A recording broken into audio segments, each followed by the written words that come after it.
So CFUM was my village growing up. Yeah. If it wasn't for CFUM, I wouldn't have gone to college. I wouldn't be the person I am today. I wouldn't be speaking to you like I'm speaking to you now. A lot of the men in my community, we don't get to see different opportunities. We're funneled down the same paths, and I don't think that's our own choice. I think it's the choices that are presented to us. CFUM was that light to say, hey, you don't have to become a basketball player. You don't have to just be a drug dealer. Welcome to the Give and Grow DSM podcast, the show where we share compelling stories of the nonprofits shaping Iowa's future. Host Siobhan Spain dedicates 3 episodes to each organization, offering listeners unique perspectives through interviews with the nonprofit's leader, an active donor, and a beneficiary of its programming. Give and Grow DSM is a philanthropic initiative founded by Andy and Sarah Suzanne and the RIA Group, dedicated to serving the organizations and individuals in our community who need it most. Learn more and listen in at giveandgrowdsm.com. Welcome to the Give and Grow DSM podcast. I'm your host, Siobhan Spain. You are listening to the third of 3 episodes featuring Children and Family Urban Movement, or CFUM. Today's guest represents the mission of Children and Family Urban Movement in action. Michael Hardat first walked through CFUM's doors as a young person in the program, and today he's shaping the next generation as their middle school program coordinator. Welcome, Michael. It's so really nice to have you here. Thanks for having me. Thanks for joining us. So with your knowledgeable background of CFUM, how do you describe the nonprofit? It's hard because it's home to me. So describing it is hard, and I'm always talking about it. But growing up, we called it the church. So we would say it's the church. Nice. And I still say it. So my daughter knows it as the church because it's located in Trinity United Methodist Church. However, it wasn't ministry based at the time. It was Children Family Urban Ministries at the time. Oh, okay. That's good to know. It wasn't a faith-based program. It was solely after-school program where we would do enrichment, academics, field trips. We were really just connected to the community. So I tell people, if you want to know what Des Moines urban community is like, come to CFUM. It's a perfect reflection of it. So excellent. Thank you for that. So first, tell us a little about your life now and what you think your life might look like if CFUM hadn't been in it. Okay. So I would tell the story all the time. My father was a drug dealer who was later deported. So my mother grew up raising us as a single parent. CFUM was that place of stability. It's gave my mom a place and a peace of mind to take her kids, but it wasn't just your basic after-school program.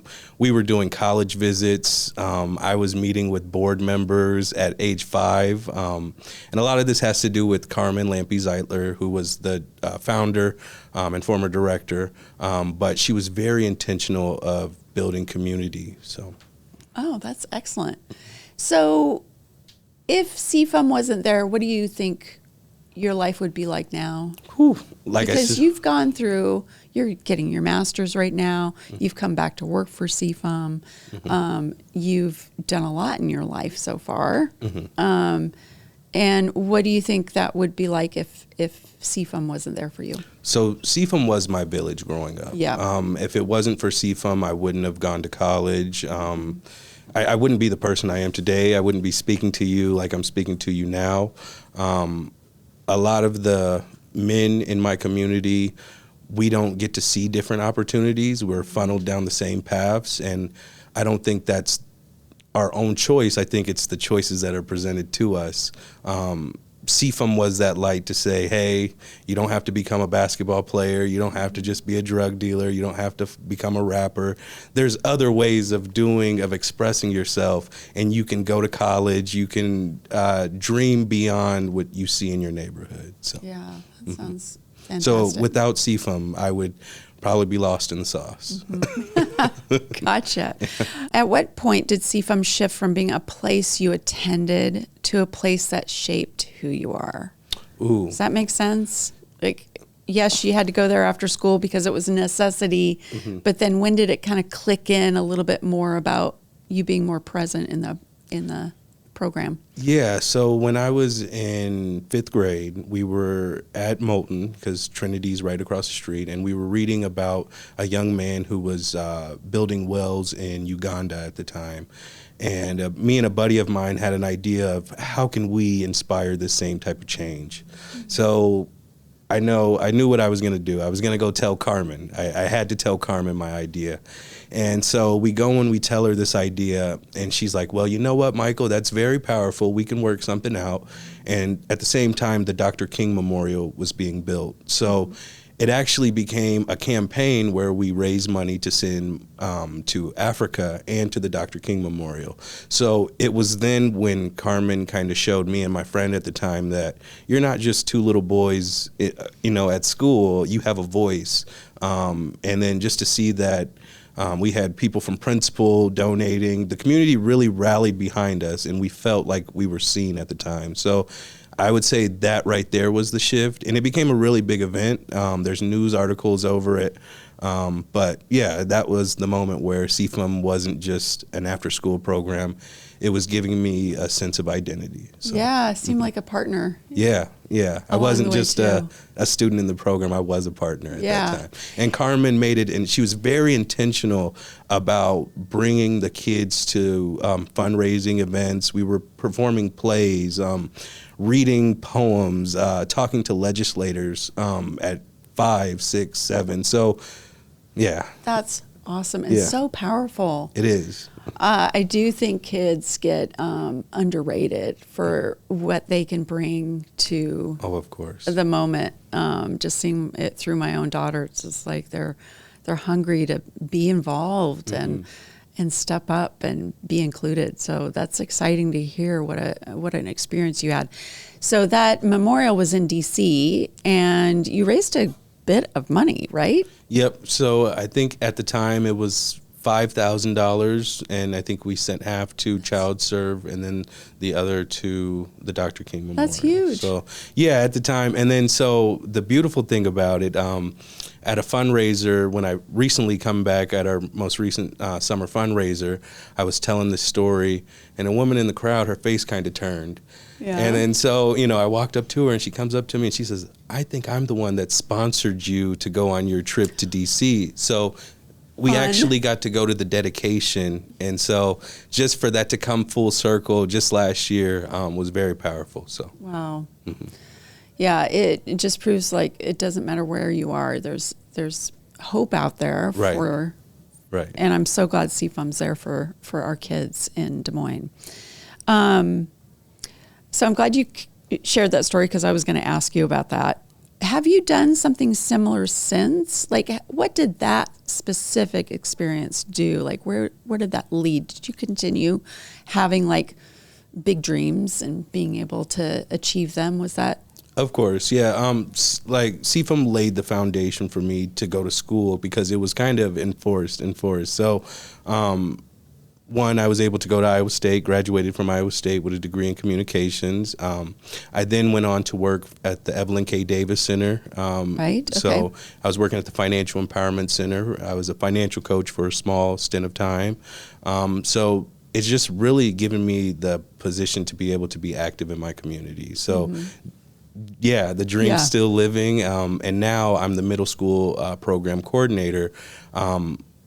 Middle school program had stopped at CFUM for a little bit. Okay. So now I get the chance to resurrect a program that was so influential in my life. Mm-hmm. And I think it's coming at a really good time, because certain opportunities in our neighborhood are going away. So it's just, creating room for new life and new opportunity for our students. Yeah. Neighborhoods evolve. Yeah. And it is right now, with Moulton being demolished and hopefully rebuilt quickly. Yeah. And then another community center going up in the area. Yeah. Right. Mm-hmm. Tell us about the programming at CFUM. What is that about? Because you mentioned you have lunchtime readers, you have elementary and middle school. So what does your day look like? My day, so because I also run Reading Buddies, I'm always checking in on that, but I'm also a reader myself. So I'll tell you about my Wednesdays. Wednesdays, I go into work, answer emails, get ready for my day. But the best part is going across the street to be a reading buddy. I have 2 reading buddies, Alan and Antonio. They're amazing students. But yeah, I walk into the Moulton cafeteria, and I think all of these kids see me, and they're like, I want a reader, I want a reader, I want a reader. So if anybody has some free time, come be a reader at Moulton. But so I read to the students, and then I have to prepare for the middle schoolers. So that right there is a different beast, just because programming wasn't there before. So we're pretty much getting students, and we're trying to get them acclimated into the way CFUM once was, but understanding that it's a growing program. So these students are going to, take on a voice of their own. So I guess right now I'm kind of just putting together meaningful activities to kind of engage these students. We've been doing we did a sip and paint where we had apple cider, and we painted. We made puffy paint shirts. A lot of arts and crafts at the moment, because we're just trying to draw in students. But when summertime rolls around, we're going to have more curriculum, more literacy based. And I think that's going to be my biggest component, just because I know the rigor of post-secondary education. Right. I want these students prepared. And so, that's just my goal, is to work with Harding and their amazing staff and try to get these kids ready for high school, and then hopefully post-secondary education. Excellent. Yeah, there's a supper club, there's a breakfast club. Yes. Reading buddies, and then the whole elementary and middle school program have quite a bit of involvement. Yeah.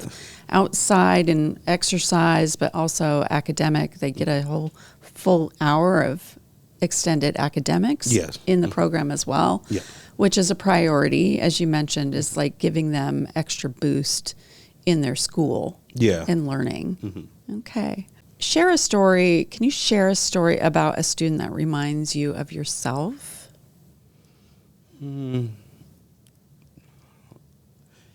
Yes.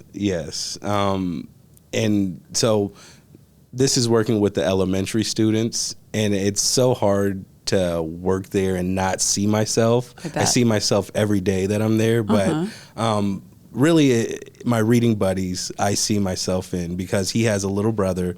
I had a little brother at the time. They walked to school, we walked to school, and I just see a lot of similarities. But the biggest one is, with him, he tries, and he wants to do good. So that right there is the biggest thing. And I think me having that consistent connection with him, he feels that he can open up to me. So my reading buddies would be someone who I think remind me of myself.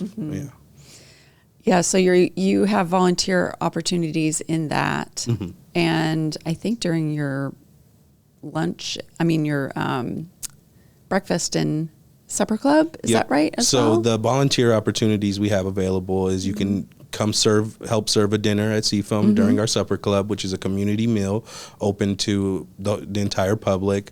We will say, if you're providing a meal, it's sporadic, so you never know. We might have 200 people, we might have 80 people. So you can also come volunteer for our after-school programs. We do have 3 sites now. So we have Moulton Elementary, Madison Elementary, and we're at Harding now. So those, you do have to pass the DMPS background, but once you get past all that jazz, you can do either enrichment with a student or just extracurricular activities. Recently, we just had Grandview girls come and help make puffy paint shirts with our girls. Fun. So we're all about empowerment.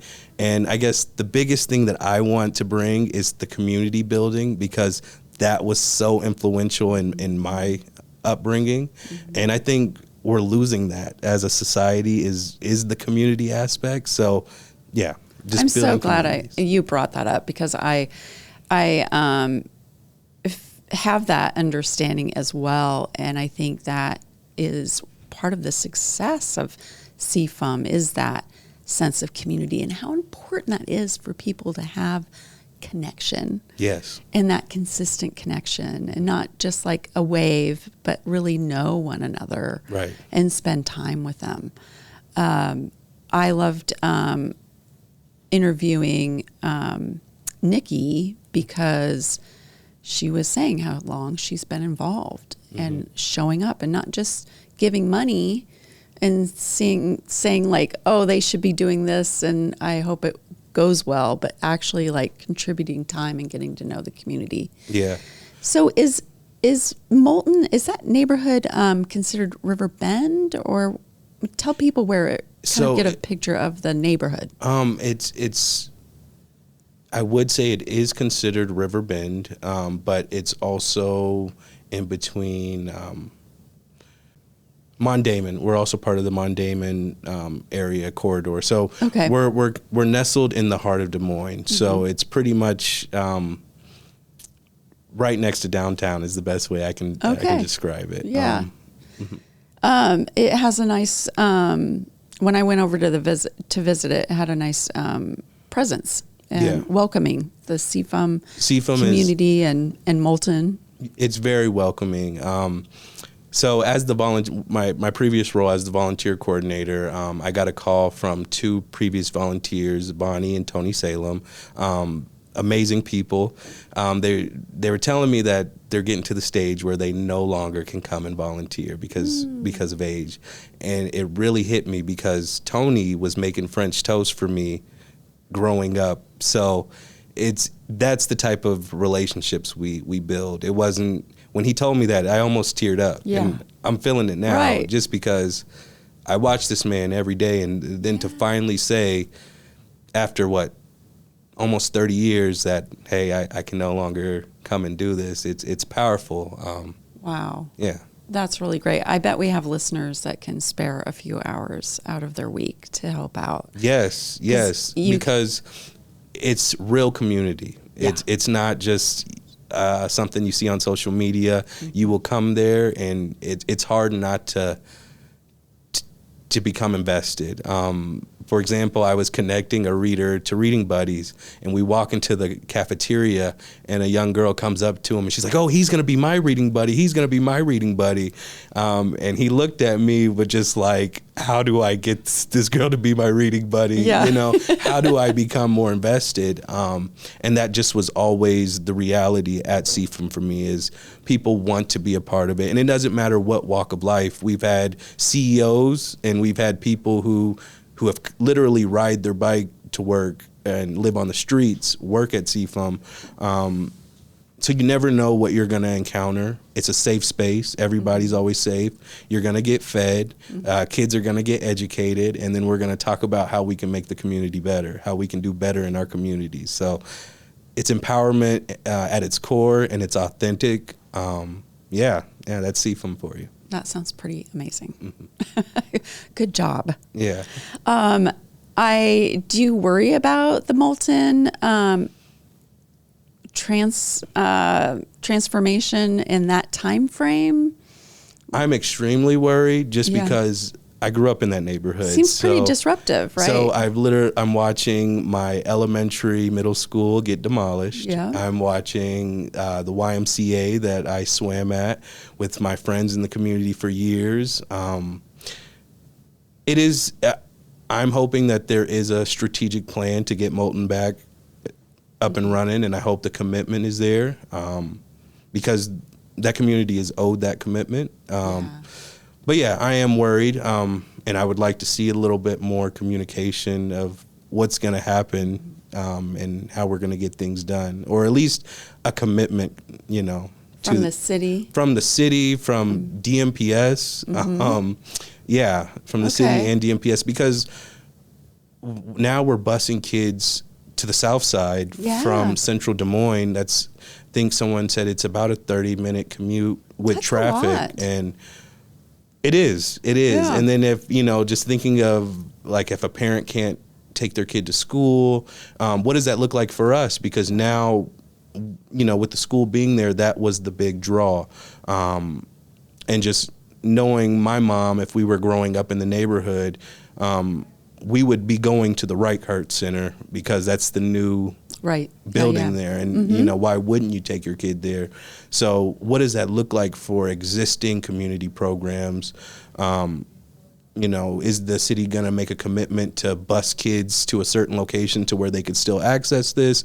I think our community, especially after everything that's gone on with DMPS, we kind of are owed some type of commitment, So that's good to know. I'm glad that our listeners can understand a little bit more about the situation from your viewpoint. And it sounds like it may increase your budget as well because of the cost of the space and the busing and whatnot. So even if you do get support from the city or DMPS, your budget's going to go up, and you probably need some more support. Right. And right now I think we're in a unique time because, at the federal level, we've cut DEI initiatives, like we see with ISU4U. So it's like, are we going to come up with income-driven initiatives now that we're taking race out? Like, where is the urgency? I think there's a lack of urgency from the bureaucratic powers that may be. Tell me a little bit more about that. I just feel like there's people that need services now. Like, for example, our homeless outreach, our immigrant populations. We need these services. And then the populations of African Americans that have been here that are still, not just African Americans, low income people, black and brown people that are still following this perpetual cycle. There's a lack of opportunities here for us. So, and I think we're starting to see the effects of that, with crime. But yeah, I just feel like the bureaucratic powers that be, I think they don't reflect the community anymore. And I think that's probably why there's a lot of misconception, because growing up, the community was felt. Now it's not as, and I don't think it's individuals. I think it's just where we are as a society. We're so individualistic with cell phones that the collective culture has kind of seeped through the cracks, and then with our phones, we're factionizing ourselves. Like, we're finding differences amongst one another to say, no, I'm different this way. I'm part of this group. I'm this group. We're all struggling. Like, where's the urgency? To find new opportunities. Yeah. There's an income disparity in the 50314 area code. Yes. We need to address that. Yes. So, yeah. Yeah. Yeah. There's a lot to do, isn't there? Yeah. A lot of work to make it continue to succeed and flourish. What do you think? I'm really sorry because somebody else mentioned the ISU4U program. Give us an idea of what that is exactly, or was. So the reason why I know so much about it is because I spoke when they were first initiating to students.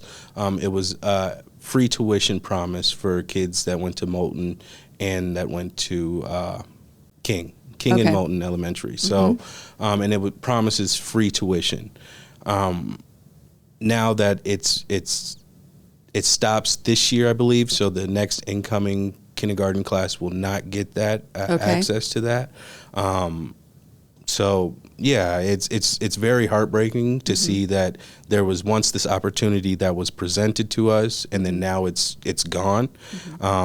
Kind of feels like they're playing in our faces. And what really makes it sad on my end is we have great partners that work for the ISU4U promise, and now they're forced to have to play, cleanup, or, have to tell a story or be put in uncomfortable positions just because of initiatives at the federal level taking away funding. So I feel really bad for the people that work for ISU4U, and then I feel really bad for the people who are going to be impacted, because just imagine you could tell one kid, your school's paid for, but then now you have this other kid who we don't know where you're going to go. And I mean, that's going to be the reality. Yeah.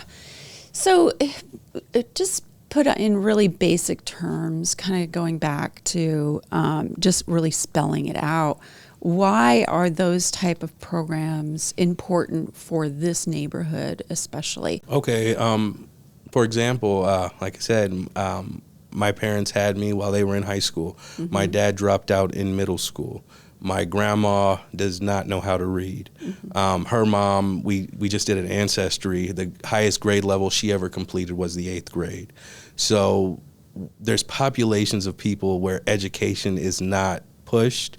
And so to take away an opportunity that it's already hard enough for us that, don't come from an educational background. So to take away an opportunity like that is pretty much, I almost want to say it's slavery, because now you're forcing higher debt, Right. for a population of people who for generations have been in debt Yes. education wise. So, Right. so it's like, in debt through lack of education. In debt through lack of through education. financially too. Right. Because of the income Or inequality. opportunity, because Right.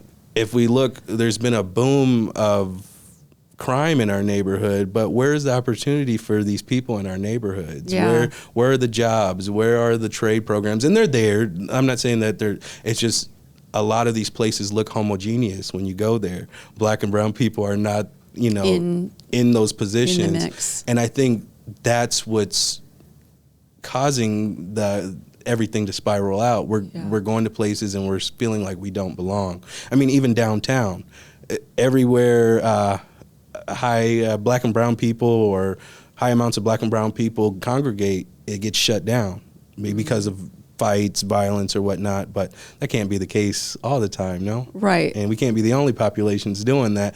But yeah, that's. If you take maybe a population segment of the population, just say, okay, teens. Everybody can understand that teens need opportunity. Oh, of course. To keep them motivated, inspired, moving forward. So if you don't do that you don't understand that other segments of the population could use that as well. And if you're actually putting barriers up for them to be able to thrive and move forward, it really creates a divide.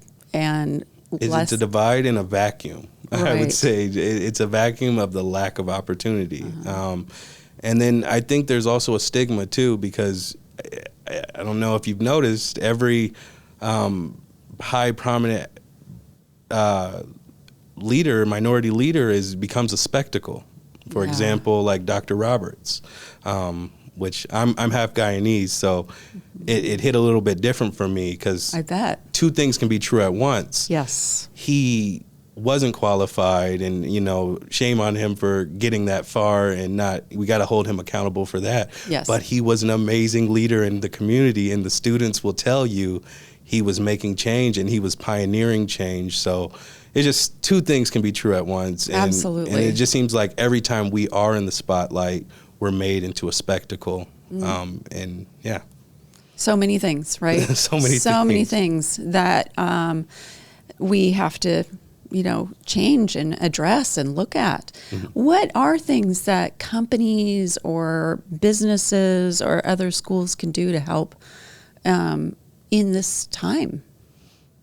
Appointing people that have been there and looking at look at the talent that you have, see who's homegrown, appoint those people to high positions, make your employment not look so homogeneous. And what I mean by that is employ black and brown people and give them good, high paying jobs in your position, and then hold them accountable just as you hold anybody else accountable too. Right. So make everything equal, even though it doesn't seem like our world is pushing for that. Right. So. Yeah, I think so. I was just saying, I think a lot of people just want to write off Iowa as, well, it's not very diverse. Actually, it is. It is. I think that's a myth that we got to stop perpetuating, because there's a lot of diversity among us. There's a lot. And then I don't know when Iowa Nice left, but it definitely has. Growing up, like I said, Carmen had us everywhere in the community. So to see what our world has kind of bubbled into and how restrictive we've gotten, and to think about opportunities are being taken away from our community, it's like we just got those. How did we lose them? So morale is shifted, but I don't think it's gone. I just think we're in a new age. We have to grow through our growing pains, and I think a lot of that just means some people have to let go of their power and let other people step in. It's time to go do different things. Yeah, yeah. Yeah, and I think just there's room for everybody. Yeah, everybody. I've never been proven not true. Right, and that's why I said we should probably make things more income driven, and I guess because DI seems like it is going away. Right. You know, Des Moines is brown, Des Moines is white, Des Moines is yellow, Des Moines is orange. We need to start making opportunities for all of those people and not singling out anybody. I think that's what's causing the divide is the factions, is people saying that, no, this is my group, this is my group, this is my group, when Des Moines is really small. So we're all connected whether you know it or not. So. Yes. There's like, what is it, 1 degree of separation in people in Des Moines, not 6, right? It's almost weird when you congregate with people and you kind of think of all the things you do have in common and all the people you do know, or you wouldn't even think you knew these people, or it's a very small place. So. Yeah, and that's an awesome aspect of it. It is. That's why people, I think, love being here. Yeah. It's kind of big and small at the same time. It is big and small, and I think that's why there's my urgency with all the crime that's been kind of exploding recently is like, we weren't like this 15 years ago. What's going on? And I think that's what a lot of Iowans are feeling right now. Yeah, I think a lot of defensiveness and having to protect your way of doing things when, I think there's room. And when you have all the media and the devices and all that stuff in front of you, it does kind of make us a more lonely community as well. So having community to rely on seems more important right now. Oh, more important than it's ever been. Yeah. Yeah. Well, like I told Andy when I visited Moulton, there was so much energy and excitement in there. That was infectious. I really just love what you guys are creating there. And I just want the best for all of you and the kiddos there. Yeah. They're our future. They are our future. And so when I was in the program, it went from middle school to high school, and there was a scholarship opportunity to where we were earning a scholarship as we participated in the program. So if viewers are hearing this, you know, that program needs to come back because there's not a pipeline to education. Shout out Grandview, shout out Drake that still are providing those income-based programs. But we need that program back. So that's one thing that I would like to see come back because, one, I'm reintroducing this program to middle schoolers. Well, those middle schoolers are going to go to high school, and then they're going to go to, we hope they go to college or do something post-secondary. So, yeah, we need to bring back that program. Okay. Well, listeners, you got your work assignment. Yeah. Okay? Yeah. Let's do this. We can do this. Yeah, we need something that follows our students from elementary all the way through high school. And I think that was it for me. I just had a consistent adult who said, hey, Michael, you can go farther. Hey, that's not the right choice. Or should you be hanging out? You know, you need that in your life. And that's what CFUM was for me, you know. So. Yeah. They do say adults that are not of your relation is really important in your development, is to have adults that you can trust that's outside your family. It really is transformative. So CFUM sounds like it really provided that for you. It was my village. There were times where I was at Iowa State and I didn't have food, didn't have this or needed this. All I had to do was call Carmen, and she, you know, she came up there. And then I remember there was one time where I wasn't performing well academically, and I let Carmen know, and she let her church congregation know. And then a week later, I'm getting a call from another mentor, Tammy Hickman Fay, saying, "Hey, how do we fix this? How do we get this?" So that was my village. So like when I say CFUM played such a vital role in my life, I wouldn't be here if it wasn't for them. I mean that. Yeah. Well, great. It's so good that you were involved with it. Yeah. Because you know how important it is. Yeah. And especially in this really important time for it. Yeah. Right? So you're getting your master's right now. What is your idea after that? I guess to find some type of opportunity where I can keep using my talents. So I mentioned I'm half Guyanese. I would love to do some type of nonprofit work over there because it's a beautiful country, and there's just a lot going on down there. So I just want to have something to where I'm able to make an impact globally, locally. That's my overall goal. So awesome. And where is Guyana? It's in South America, so it's the only English-speaking country in South America. I told my daughter recently that I was like, I'm kind of embarrassed that I didn't know that. Yeah. And this was like last month or something, and I'm like, okay. And it's so their economy is booming right now. I think they have the largest oil reserves in South America, or second. Okay. But their economy is one of the best economies right now. They're self-sufficient, so they can feed all of their people. And it's warm there. Consistent. It's warm. The weather is consistent.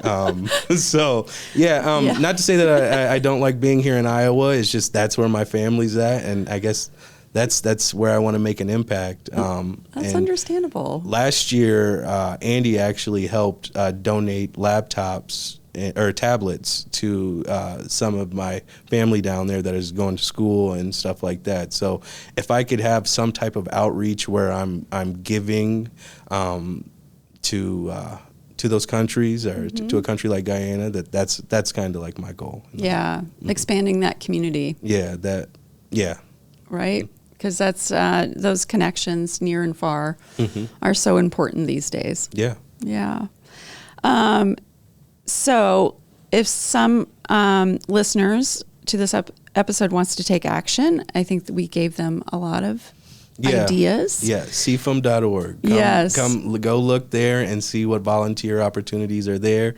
Come read to our students. If you're free during your lunch hour, come read to a student, because it's like going to therapy. You're gonna feel so good after you leave. It's two-way, right? It's two-way. It's two-way, and you're helping this kid read. So, and then if not, come serve a meal or find a way to come get active at CFUM. So during the summer, you have summer camps. Are there opportunity to volunteer with those as well? Yeah, okay. Yeah. So the middle school program will be going from 9 to 3. And we'll have literacy enrichment. So we'll definitely need volunteers for that. Okay. And then we'll also be doing stuff like swim lessons, dance, a lot of fun activities, college trips, because that was ingrained in us when I was in CFUM. I couldn't tell you how many times I've been to Simpson, Grinnell, UNI. Make it very normal. It was normal. Yes. Yeah. I like that. I like that. Well, Michael, thank you so much for the great conversation and learning a lot more about you and CFUM today. Yeah. Thank you for having me. It was a pleasure. All right. Hopefully there was some good content in there. Absolutely. Okay. Yeah. So to our listeners, you can find us at giveandgrowdsm.com and on all of your favorite listening platforms, including YouTube.